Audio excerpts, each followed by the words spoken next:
সহিহ বুখারী শরীফের ৫ নম্বর হাদিসটি মূলত রাসূলুল্লাহ এর দানশীলতা এবং ওহী নাজিল ও তা মুখস্থ করার প্রক্রিয়া সম্পর্কিত। হাদিসের মূল অংশ ইবনে আব্বাস রাদিয়াল্লাহু তাআলা আনহু থেকে বর্ণিত, তিনি বলেন, আল্লাহর রাসূল ছিলেন মানুষের মধ্যে সবচেয়ে বেশি দানশীল। রমজান মাসে তিনি যখন জিবরাইল আলাইহি ওয়াসাল্লাম এর সঙ্গে সাক্ষাৎ করতেন, তখন তিনি আরও বেশি দানশীল হয়ে উঠতেন। জিবরাইল আলাইহি ওয়াসাল্লাম রমজানের প্রতি রাতে তার সঙ্গে সাক্ষাৎ করতেন এবং তাকে কোরআন পাঠ করে শোনাতেন।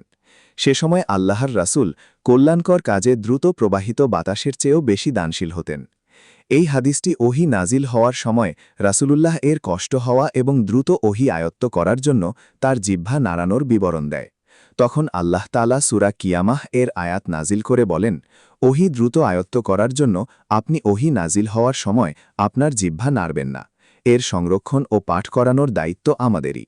এরপর থেকে জিবরাইল আলাইহি ওয়াসাল্লাম যখন আসতেন, রাসূলুল্লাহ চুপচাপ মনোযোগ দিয়ে শুনতেন এবং তিনি চলে গেলে জিবরাইল আলাইহি ওয়াসাল্লাম যেভাবে পাঠ করেছিলেন হুবহু সেভাবেই পাঠ করতেন।